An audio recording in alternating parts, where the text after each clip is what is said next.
Welcome to the Schvloggerelli. You're here with me, and my name is Hazel. I'm a special friend, and I like to sing songs and just walk around and have my day. And guess what, guys? We have a very special guest with us today. Are you fucking psyched? Today's gonna be a very special edition of the vlog because we're talking politics, we're talking voting, we're talking advocacy, and we have someone very special. He does political media strategy, and he also happens to be my godbrother. So please clap it up for Charlie Goldensohn! Hey, look at this guy! This is my godbrother. We completely grew up together in San Francisco. And like, how was our life? Fucking fantastic. One day we were on a really long road trip, and this ripe young child, I was young. Him, I was very young. Yeah, I always picture you like wrapped in blankets, like your head was always wrapped in blankets. Yeah, like you just adopted me from some like Eastern European country. We convinced him through the course of this car ride that his given birth name was actually Corn. Like he left this car ride thinking that his name was Corn. And I guess for years after that, he secretly thought that his name was Corn, and we just forgot that it was a thing. And I just remember at the end of it, Uncle Doug being like, "So Charlie, what's your name?" And he's like, "They call me Corn and sometimes Butterhead." I like thought that for Did you think it was with a K in the backwards? No, it was just corn on the cob. Corn. Okay. Guess what I figured out my name was supposed to be if I was a boy? Is Redwood, Edward, Cobalt. Bullshit. Booyah! No, that's not true. It is truly. You know my dad. He loves Redwood and he loves Edward. I just would have been Sarah. No, I'm Redwood, Edward, Cobalt. And they call me Woody. So let's get into some actually important shit. First question is, tell us about your work with voting advocacy. This is the most important election of our lifetimes and probably our parents' lifetimes. Oftentimes voting is thought of as unnecessary, irrelevant, or a lot of people will say, hey, my vote doesn't matter. It fucking does. So we've been basically, through different campaigns, we've been strategizing and trying to target communities that historically have not been targeted about registering to vote or actually voting. What happens is there's a cycle, and when a community or an individual is not targeted, they then get, in one election, if they don't vote, they then get labeled unlikely voter within the next election, which makes it even less likely for them to be contacted. Therefore, it's cyclical. At the beginning of that cycle, the majority of people who are not contacted are poor people of color, thus, you know, making it much more likely that those communities do not turn out in higher numbers. That's interesting because when you said not historically targeted, right? In my mind, I'm thinking, oh, they've been historically targeted for all these other negative reasons, right? Yeah. So now it's like actually targeting for voting. Like, what's the best way that we can get involved, or like even a website that they can go to, or what? Not only is the top persuasion tactic face-to-face interactions, but it's that you can have those face-to-face interactions within your own social circle. If you have 5 friends who you're not convinced are registered, or you're not convinced are going to show up on the day to vote on November 6th, text them.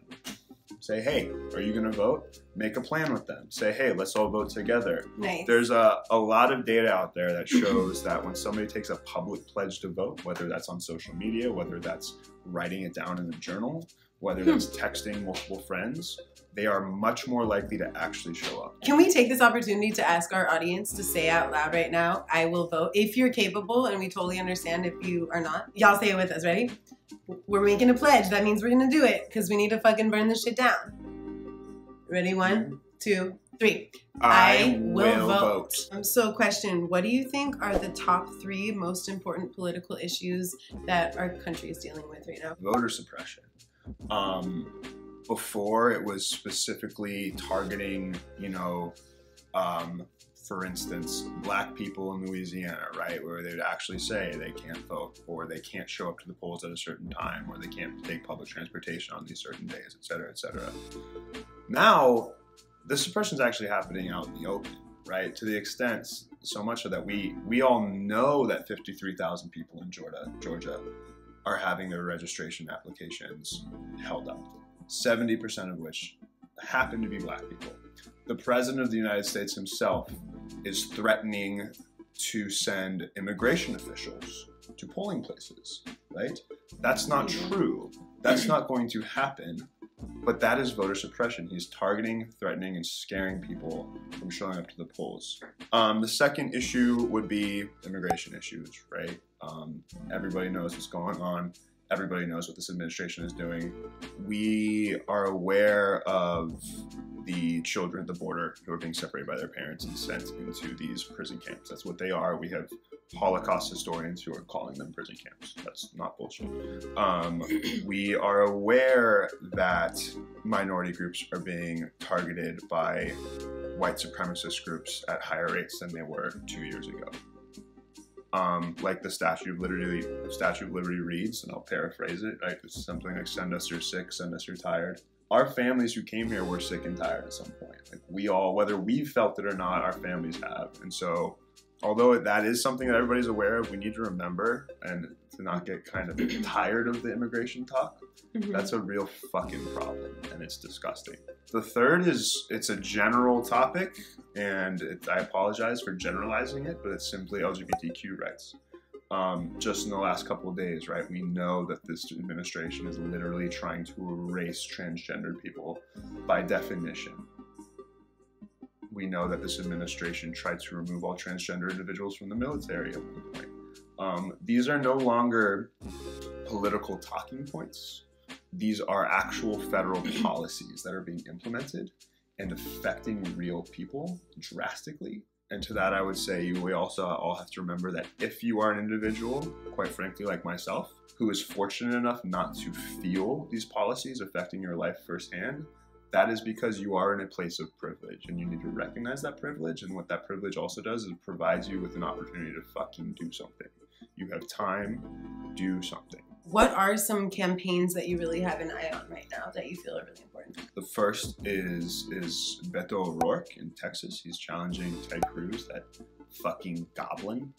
Beto O'Rourke is a ex-punk rock skateboarder who is now in the Texas State Senate. What's incredible about Beto O'Rourke is, again, he's a far left progressive, so you can assume what all of his policy positions are. He is getting coastal urban city dwellers to care about the future of Texas. Secondly, Andrew Gillum in Florida. He is not running for Senate, he's running for governor.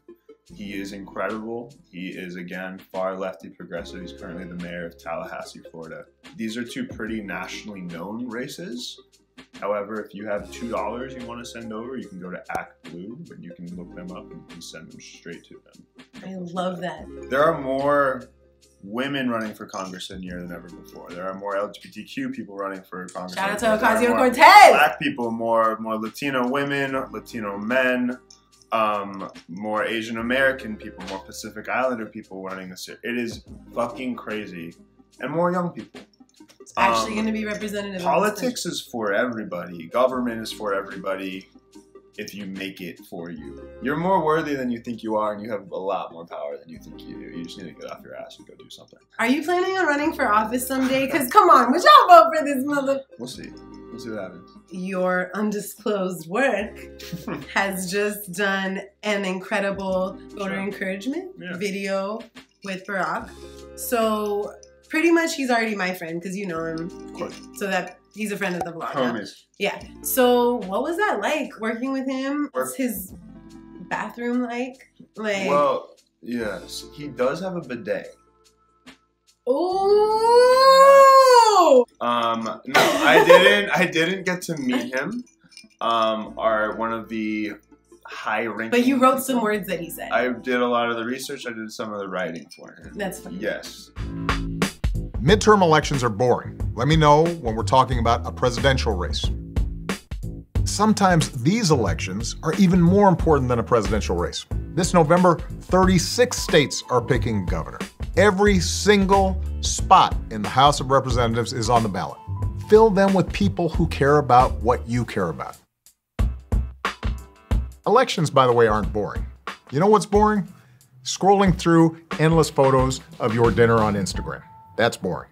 As soon as we knew that we were going to work with President Obama, we knew that we could deliver him shit, and he would make it amazing. So is that what you did? Sent him a little package. Shit in a little bag. I sent it overnight FedEx to his doorstep, and next thing we know, he had a viral video. Yeah. What are some last important things that you feel people need to know about the upcoming election, or just like juicy tidbits? Juicy tidbits. Fun fact, the majority of congressional staffers are under 30 years old. And what that means is that our entire fucking federal government is built upon the shoulders of millennials doing their job, right? A senator who votes for a bill is not voting for that bill because at their core they think that's right. But it's because they have staffers under them doing research and telling them about these initiatives and these bills and these problems and these policies. When it comes to Republicans, of course, they're voting because they don't give a fuck and they're going by the NRA. Shout out to all the real ass organizers and activists that are seriously doing the work out there. We see y'all. Yeah, I mean, what I do is nothing, literally nothing compared with it. Like, they are grinding. That being said, a lot of things are changing. Polling, right? Polling is different. People always talk about, look at the polls, look what the polls say. Remember, polling said that Hillary Clinton was going to win by a landslide. It's not to say that polling is irrelevant, but polling is a snapshot of a singular moment in time. You never know what's going to happen the next day, especially today, a day of social media, of the 24-hour news cycle, right? Shit changes drastically. The other is that have faith. There's a lot of fucking bad shit going on right now. There's a lot of bad people.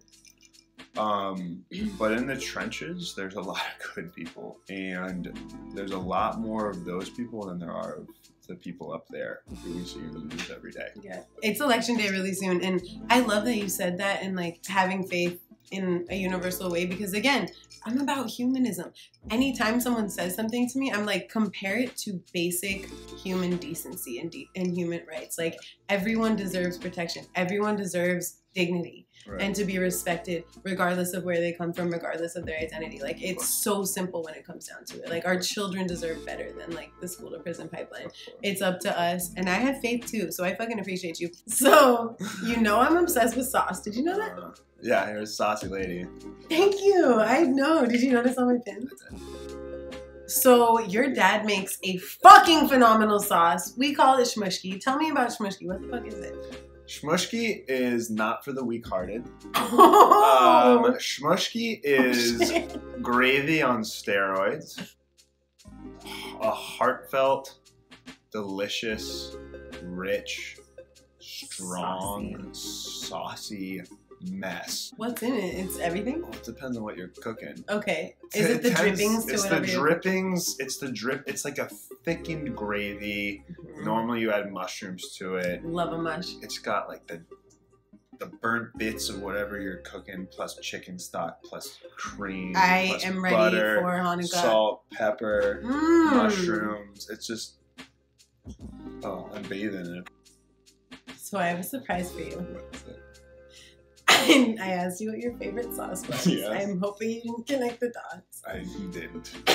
Never. And you said you loved hoisin sauce. I love hoisin sauce. I brought you some hoisin sauce! with rice.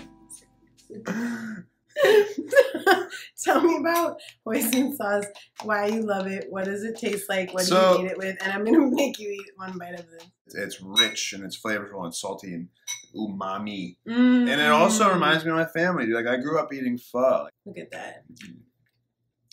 How's that? It's amazing. Is it? Yeah, it's all good. Great. Thank you, Charlie Goldensohn. This has been what you need to know about the upcoming congressional election. Thank you so much for being a special guest. I love you. We'll see you next week. Stay involved and motherfucking vote. Vote. Ready?